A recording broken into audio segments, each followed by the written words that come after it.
Hello दोस्तों, मैं हूं आकाश। आज की कहानी वैसे तो जापान की पहचान एक शांतिप्रिय देश की है, मगर साल 2007 में जापान में एक ऐसी घटना को अंजाम दिया गया था जिसने पूरे जापान के साथ साथ ब्रिटेन को भी हिलाकर रख दिया था। यह घटना जितनी दुखद थी, इस घटना को अंजाम देने वाला अपराधी उतना ही शातिर था। इस अपराधी को पकड़ने के लिए पुलिस ने 7 लाख रुपए के इनाम की घोषणा तक करती थी। फिर भी अकेले एक अपराधी ने 2 साल तक पूरे जापान की पुलिस प्रशासन की नाक में दम करके रख दिया था। पुलिस को चकमा देने के लिए अपराधी ने जो तरीका अपनाया था वह किसी की भी कल्पना से बिल्कुल परे था। यह घटना ऐसी है कि सच होते हुए भी बिल्कुल फिल्मी लगती है। तो आखिर क्या है इस घटना की पूरी कहानी? कत्ल किसका हुआ था, कातिल कौन था और कैसे अकेले कातिल ने पुलिस की नाक में दम कर दिया था? सब कुछ जानने के लिए वीडियो के अंत तक बने रहिए। जब आप इस कातिल के पकड़े जाने की पूरी कहानी, कोर्ट द्वारा दी गई सजा और जेल में रहते हुए कातिल द्वारा करोड़ रुपए कमाने के बारे में सुनेंगे तो एक बार तो आपके लिए यकीन करना मुश्किल होगा। तो सब कुछ जानने के लिए वीडियो में आखिर तक जरूर बने रहें। वेल, हम कहानी शुरू करें उससे पहले अगर आपने अब तक इस चैनल को सब्सक्राइब नहीं किया है तो जल्दी से चैनल सब्सक्राइब कर बेल आइकन दबा लीजिए। इस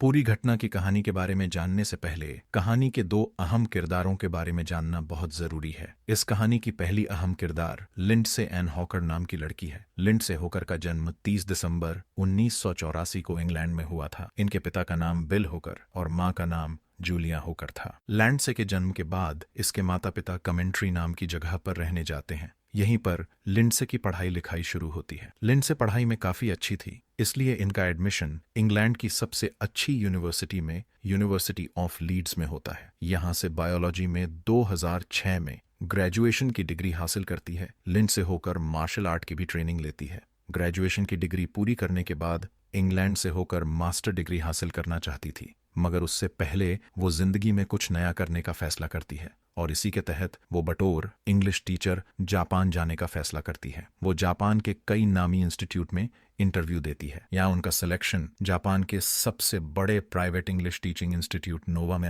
हो जाता है। सिलेक्शन के बाद लिंडसे होकर जापान के टोक्यो शहर जाती है। उसकी पोस्टिंग टोक्यो की ही कोई भी शहर में हो जाती। वो इसी शहर में एक किराए के घर में 2 और विदेशी महिलाओं के साथ रहने लगती है। लिंडसे होकर के माता पिता और उसका बॉयफ्रेंड अभी इंग्लैंड में ही रह रहे थे। उनसे लिंडसे ईमेल, स्काइप तथा फोन के जरिए कांटेक्ट करती थी। एक दिन लिंडसे अपने बॉयफ्रेंड को ईमेल के जरिए बताती है कि उसकी मुलाकात एक लड़के से हुई है। इस कहानी का दूसरा सबसे अहम किरदार है टेटसुया इचिहासी का जन्म 5 जनवरी 1979 को जापान के चुबू रीजन में हुआ था। टेटसुया की मां एक डेंटिस्ट थी, जबकि पिता शहर के जाने माने डॉक्टर थे। टेटसुया इचिहासी के माता पिता अपने बेटे को भी डॉक्टर बनाना चाहते थे, मगर पढ़ाई में इसका मन नहीं लगता है और वो डॉक्टर नहीं बन पाता है। हालांकि इसके बाद वो जापान की एक यूनिवर्सिटी से 2005 में डिपार्टमेंट ऑफ हॉर्टिकल्चर से ग्रेजुएशन की डिग्री प्राप्त करता है। हालांकि इसके बाद भी वो कोई काम धंधा नहीं करता है, बल्कि गुजारे के लिए अपने माता पिता से मिले पैसों पर निर्भर रहता है। उसके माता पिता से महीने के यही 50 से 60 हजार के आसपास मिलते थे। इचिहासी अपना ज्यादा समय बस इधर उधर घूमने फिरने में और जिम में लगाता था। इचिहासी ही ने मार्शल आर्ट की क्लास भी ली थी और ब्लैक बेल्ट होल्डर था। बाद में हुए खुलासे के बाद लिंडसे होकर एक दिन अपने काम से वापस ट्रेन के जरिए घर आ रही थी। तभी ट्रेन में एक लड़का उसके पास आकर कहता है कि आप मेरी इंग्लिश टीचर हैं। इस पर वो कहती है कि मुझे तो तुम्हारा चेहरा याद नहीं है, शायद तुम कंफ्यूज हो रहे हो। इस पर वो लड़का कहता है कि नहीं,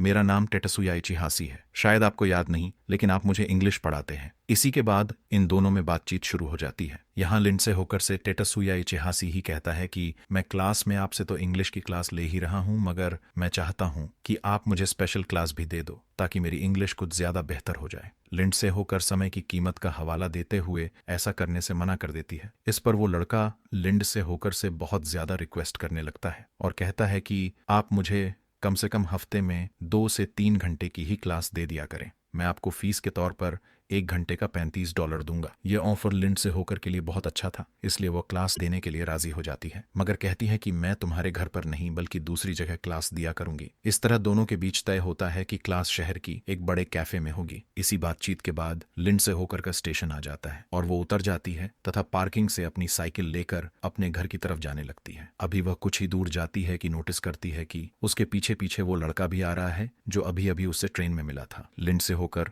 उसे पीछा छुड़ाने के लिए तेजी से साइकिल चलाते हुए अपनी मंजिल की तरफ बढ़ती रहती है, मगर वो लड़का उसका पीछा नहीं छोड़ता है और अंत में जब लिंडसे होकर अपने घर के करीब पहुंचती है तो यहाँ पर लड़का कहता है कि मुझे माफ कर दो, मैंने शायद आपको परेशान कर दिया है, मैं बस आपको यहाँ सॉरी कहने आया हूँ। इस पर लिंडसे होकर कहती है ठीक है, मैंने माफ कर दिया, जाओ। मगर लड़का कहता है कि मुझे बहुत प्यास लगी है, आप मुझे बस एक गिलास पानी दे दो, फिर मैं चला जाऊंगा। इस तरह पानी पीने के बहाने टेटसुया इचिहासी लिंडसे होकर के घर के अंदर चला जाता है। घर के अंदर दाखिल होते ही टेटसुया की नजर रूम के अंदर मौजूद लिंडसे की 2 साथियों पर पड़ती है जो उनके साथ ही रह रही थी। यहाँ लिंडसे रूममेट से टेटसुया का इंट्रोडक्शन अपने स्टूडेंट के तौर पर करवाती है तथा उसके लिए पानी लेने चली जाती है। जब तक लिंडसे पानी लेकर आती है, जब टेटसुया वहीं बैठ जाता है तथा पास में ही रखे एक कागज पर बस चंद मिनट में लिंडसे होकर की एक रफ ड्राइंग बनाता है और उस पर अपना नाम, मोबाइल नंबर और स्काइप आईडी लिखकर लिंडसे होकर को देते हुए वहां से इस वादे के साथ निकल जाता है कि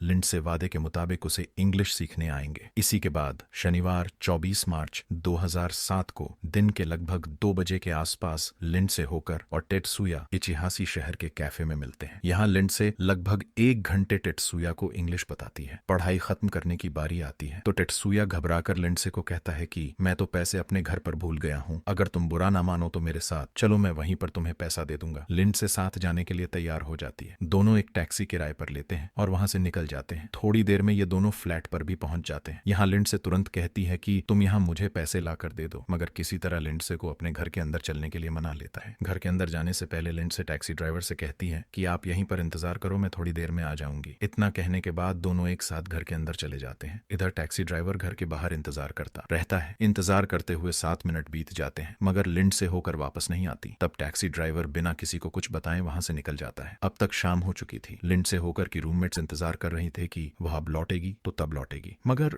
काफी देर हो जाती है। लिंडसे होकर नहीं लौटती है। लिंडसे होकर की दोस्त उससे कांटेक्ट करने की कोशिश करती है मगर नाकाम रहते हैं। इसी के बाद यह दोनों लिंडसे होकर के गायब होने की खबर लोकल पुलिस को भी देती है। हालांकि पुलिस तब कोई एफआईआर दर्ज नहीं करती है बल्कि लिंडसे होकर के लौटने का इंतजार करने लगती है। इधर लिंडसे होकर ना तो 25 मार्च को और न ही 26 मार्च को क्लास लेने के लिए जाती है। तब इंस्टीट्यूट द्वारा इंग्लैंड में रह रहे लिंडसे के माता पिता को इस बात की जानकारी दी जाती है कि आपकी बेटी 2 दिन से पढ़ने नहीं आ रही है, उससे कोई कांटेक्ट भी नहीं हो रहा है। इधर 2 दिन के बाद लिंडसे होकर की रूममेट्स की शिकायत पर पुलिस मिसिंग रिपोर्ट दर्ज करती है। पुलिस अधिकारी जांच पड़ताल की शुरुआत उसी कमरे से करते हैं जहां लिंडसे होकर रह रही थी। यहाँ पहले लिंडसे के दोनों रूममेट से पूछताछ होती है। इस पूछताछ में पुलिस को बहुत कुछ हाथ नहीं लगता है। हालांकि जब कमरे की तलाशी ली जाती है तो पुलिस को उसके कमरे से वही ड्राइंग मिलती है जो पिछले दिनों इचिहासी ने लिंडसे को बना कर दिया था। पुलिस इस ड्राइंग के बारे में लिंडसे के रूममेट से पूछती है तो वो पुलिस वालों को बताती है कि लिंडसे होकर का एक स्टूडेंट कुछ दिनों पहले ही उससे मिलने आया था। उसी ने ये ड्राइंग उसे दी थी। क्योंकि उसे ड्राइंग पर ईमेल एड्रेस और स्काइप आईडी भी लिख दिया था, इसलिए पुलिस तुरंत ही निकलकर उसकी तलाश में लग जाती है। इधर एक सीसीटीवी फुटेज भी पुलिस के हाथ लगती है जिसमें आखिरी बार लिंडसे और टेटसुया दिखाई देते हैं। टेटसुया की डिटेल निकलवाई जाती है तो पता चलता है कि एक छोटे मोटे झगड़ा को छोड़कर इसका कोई आपराधिक रिकॉर्ड नहीं रहा है, इसलिए अब तक पुलिस को टेटसुया इचिहासी पर कोई शक नहीं होता है। फिर भी वो लिंडसे होकर के संबंध में पूछने के लिए 27 मार्च 2007 को टेटसुया के एड्रेस पर जाती है। यहाँ पूछताछ के लिए केवल 2 अधिकारियों को भेजा गया था। जापान के कानून के मुताबिक अगर पुलिस के पास कोर्ट का कागज और उचित कारण नहीं है तो वह बेवजह किसी के दरवाजे पर नक भी नहीं कर सकती। इसीलिए जब दोनों अधिकारी आते हैं तो इचिहासी का दरवाजा उन्हें बंद मिलता है। घर की सभी लाइट्स भी ऑफ थी। पुलिस वाले दरवाजे पर नोक नहीं करते बल्कि आसपास के पड़ोसियों से इचिहासी के बारे में पूछताछ शुरू करते हैं। इसी दौरान एक पड़ोसी बताता है कि कल इसके घर से बहुत ज्यादा आवाज आ रही थी, ऐसा लग रहा था कि किसी चीज को तोड़ा जा रहा हो। इसके बाद पुलिस वाले बाहर से ही टेटसुया इचिहासी के घर का म्याना करते हैं तो पता चलता है कि घर की सारी लाइट ऑफ है। मगर जब पुलिस वाले उसके दरवाजे के करीब आते हैं तो उन्हें भी घर के अंदर से कुछ खटपट की आवाज सुनाई देती है। घर की स्थिति और बाहर की माहौल को देखकर पुलिस वालों को अंदाजा हो जाता है कि यहाँ जरूर कुछ गड़बड़ है, इसलिए वो दोनों अधिकारी तुरंत आला अधिकारियों को फोन करते हुए और बैकअप भेजने के लिए कहते हैं। इसी के बाद लगभग शाम के 7 बजे तक 7 और पुलिस अधिकारी वहां पहुंच जाते हैं। अब ये 9 पुलिस अधिकारी अलग अलग फ्लोर पर अपनी पोजीशन ले लेते हैं और इंतजार करते हैं तो उससे पूछताछ होगी। पुलिस वाले को इंतजार करते हुए 2 घंटे बेचते हैं मगर नहीं निकलता है। पुलिस वाले फिर भी वहीं डटे रहते हैं और टेटसुया इचिहासी का इंतजार करते रहते हैं। तभी पुलिस की नजर से बचकर वह अपने घर का दरवाजा काफी तेजी से खोलता है और पीठ पर एक छोटा सा बैग लेकर वहां से भागने की कोशिश करता है। उसके दरवाजे के पास मौजूद पुलिस वाले उसे रोकने की कोशिश करता है मगर वो सभी को चकमा देते हुए वहां से भागने लगता है। कुछ अधिकारी निचली फ्लोर पर भी तैनात किए गए थे मगर ऊपर मौजूद पुलिस वाला नीचे के पुलिस अधिकारियों को टेत्सुया इचिहासी के भागने की जानकारी नहीं दे पाता है क्योंकि उसे समय नहीं मिलता है। इन पुलिस अधिकारियों के पास वॉकी टॉकी या कम्युनिकेशन रेडियो नहीं होता है। इस तरह सभी को चकमा देते हुए टेत्सुया इचिहासी वहां से फरार हो जाता है। पुलिस की एक टीम तुरंत घर के अंदर जाती है। घर के अंदर की हालत बहुत ही ज्यादा खराब थी। सामान इधर उधर बिखरा पड़ा हुआ था, जबकि बाथरूम से बाथ टॉप गायब था। ऐसा लग रहा था कि उसे आज कल में ही तोड़कर वहां से निकाला गया था। घर की तलाशी लेते हुए बालकनी तक पहुंचते हैं तो उन्हें बालकनी में बाथ टॉप दिखाई देता है। वो बाथ टॉप बालू और धूल मिट्टी से भरा हुआ था। जब पुलिस वाले उसे बालू और मिट्टी से भरे बाथ टॉप की तलाशी लेते हैं तो सभी के सभी सहम जाते हैं। बाथ टब में लिंडसे होकर की लाश पड़ी हुई थी। लिंडसे के शरीर पर बहुत ही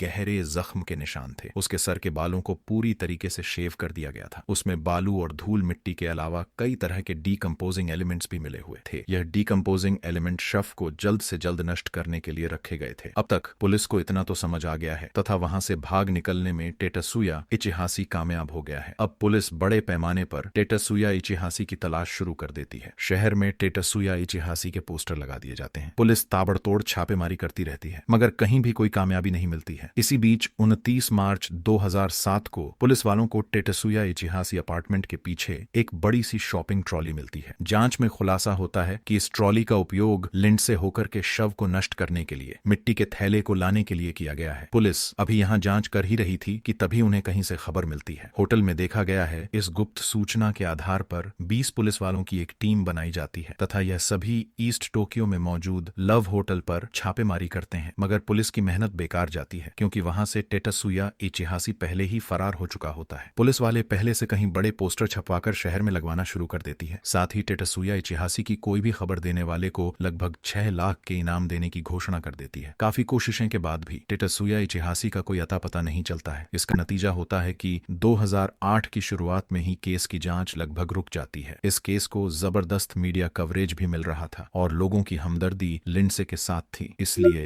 जांच के सुस्त होने की वजह से लोगों का गुस्सा बढ़ने लगता है। उधर इंग्लैंड से लिंडसे होकर के माता पिता भी जापान जाते हैं तथा अधिकारियों पर जांच का दबाव बनाते हैं। इसके अलावा इंग्लैंड हाई कमीशन की आला अधिकारी जापान सरकार से जल्द लिंडसे होकर के कातिलों को पकड़ने के लिए कहते हैं। जापान पुलिस के प्रति भी लोगों का गुस्सा बढ़ने लगता है तथा कई जगह जस्टिस फॉर लिंडसे होकर जैसे कैंपेन शुरू हो जाते हैं। इस मामले में जापानी पुलिस की मदद के लिए इंग्लैंड से न्यूयॉर्क शहर पुलिस की भी एक टीम जापान आती है। चारों तरफ से बढ़ते प्रेशर की वजह से एक बार फिर से जापान पुलिस 2008 के अक्टूबर महीने में पूरी ताकत से इस केस की इन्वेस्टिगेशन शुरू करती है। अब इस केस को सॉल्व करने के लिए 1400 पुलिस अधिकारी लगाए जाते हैं। इन सब के बीच पुलिस की मेहनत भी थोड़ी रंग लानी शुरू करती है तथा पुलिस को अलग अलग जगह पर टेत्सुया इचिहासी के देखे जाने की खबर मिलने लगती है, मगर हर बार पुलिस के पहुंचने से पहले वहां से लापता हो जाता है। इसी बीच 2008 के अक्टूबर महीने के अंत में पुलिस की ओर से एक बयान दिया जाता है कि पुलिस की डर से टेत्सुया इचिहासी आत्महत्या कर ली है। हालांकि पुलिस ने अब तक टेत्सुया इचिहासी का शव बरामद नहीं किया था और न ही कोई ठोस सबूत दिया था, इसलिए लिंडसे होकर के माता पिता समेत जापानी मीडिया पुलिस के इस दावे को खारिज करते हुए केस को कमजोर करने का आरोप लगाने लगती है। चौथा, आलोचना के बाद पुलिस फिर से अपनी जांच को आगे बढ़ाती है मगर पुलिस के हाथ खाली ही रहते हैं। 15 जनवरी 2009 को जापान टुडे की ओर से एक खबर में दावा किया जाता है कि टेत्सुया इचिहासी भागकर फिलीपींस चला गया है। हालांकि इस बात के भी कोई पुख्ता सबूत पेश नहीं किए जाते हैं। लिंडसे होकर मार्च 2007 में गायब हुई थी और अब समय आ चुका था मार्च 2009, मतलब इस हत्या को 2 साल हो गए था मगर उसके कातिल का कहीं भी अता पता नहीं चल रहा था। लिंडसे होकर की दूसरी डेथ एनिवर्सरी के मौके पर जापान में इसकी याद में बड़े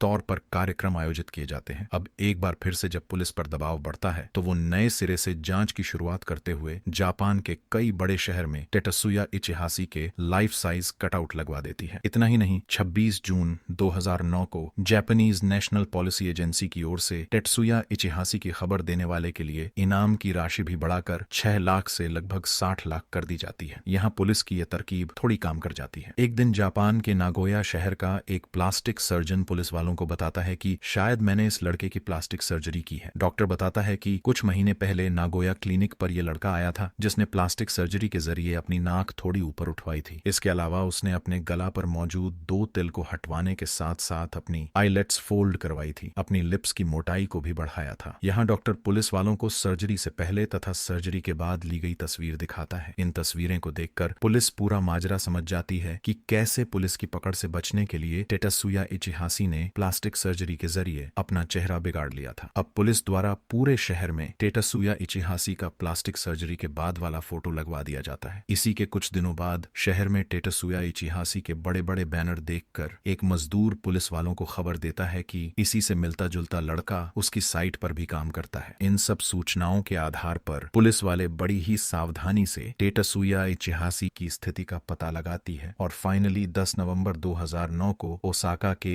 ऐतिहासिक कंस्ट्रक्शन साइट पर रेड करती है। जब पुलिस वहां पहुंचती है, उसे समय के रास्ते दूसरी जगह भागने की तैयारी कर रहा था। अभी वो भाग पाता तभी पुलिस वहां पहुंच जाती है। टेटसुया इचिहासी को एहसास हो जाता है कि उसका खेल खत्म हो गया है, इसलिए वो दोनों हाथ उठाकर खड़ा हो जाता है और खुद को पुलिस के हवाले कर देता है। उसे 23 दिनों की पुलिस रिमांड में भेज दिया जाता है। यहाँ उससे कड़ाई से पूछताछ होती है, मगर वो अपना गुनाह कबूल नहीं करता है और लिंडसे होकर की हत्या से लगातार इनकार करता रहता है। मगर जब पुलिस बहुत ज्यादा शक्ति के साथ उससे पूछताछ शुरू करती है तो फाइनली टेटसुया इचिहासी दिल दहला देने वाले रहस्य से पर्दा उठाता है। वो बताता है कि जब पहली बार उसने ट्रेन में लिंडसे होकर को देखा था, तभी उसने तय कर लिया था कि इसके साथ गलत करेगा। इसी के बाद उसने लिंडसे होकर से ट्रेन में झूठ बोला और फिर बहाने से उसे खुद को इंग्लिश पढ़ने के लिए तैयार कर लिया और फिर पैसे देने के बहाने उसे अपने घर के अंदर बुलाया। लिंडसे होकर जैसे ही पैसे लेने के लिए घर पर जाती है, वह उसे जबरदस्ती करने लगता है। मगर लिंडसे भी मार्शल आर्ट सीख चुकी थी, इसलिए वह टेटसुया इचिहासी पर अपने बचाव में हमले करता है। मार्शल आर्ट में ब्लैक बेल्ट होल्डर था, इसलिए वह भी लिंडसे होकर पर हमले करता है। दोनों के बीच कुछ देर तक ये लड़ाई चलती है, मगर टेटसुया एक बार सीधे लिंडसे की गर्दन पर वार करता है, जिससे उसकी गर्दन की हड्डी टूट जाती है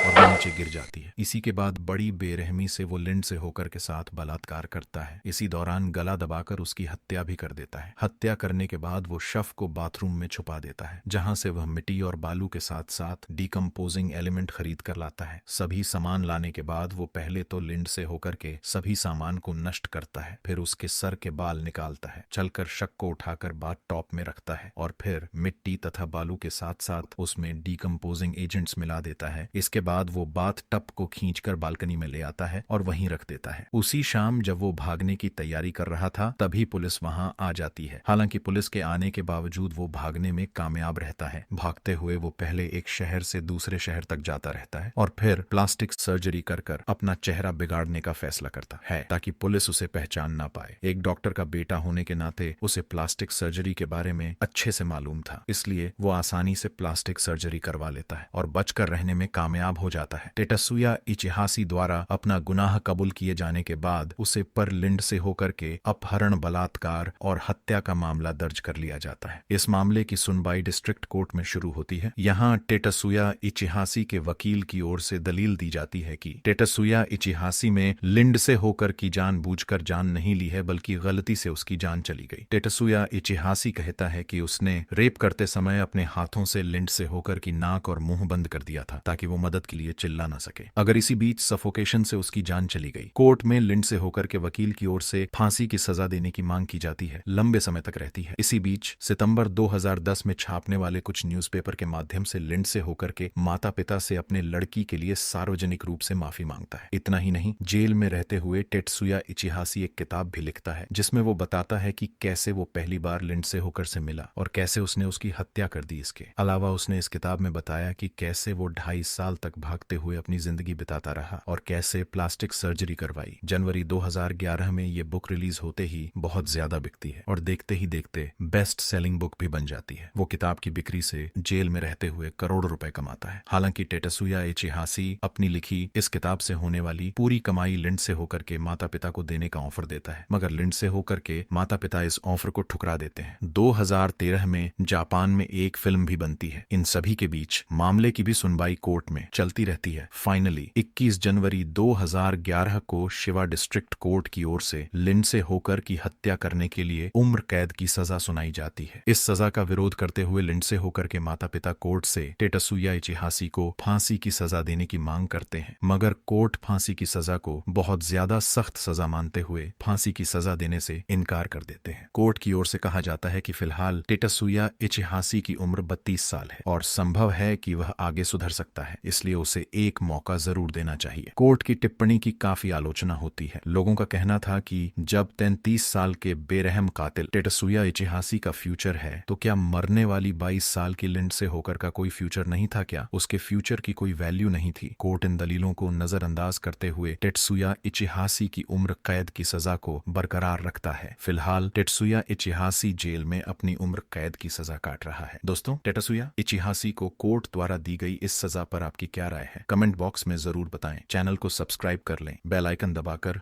नोटिफिकेशन जरूर ऑन लिए कर ले। मिलते हैं क्राइम की दुनिया से जुड़ी ऐसे ही एक और सच्ची कहानी के साथ अगली वीडियो में। धन्यवाद।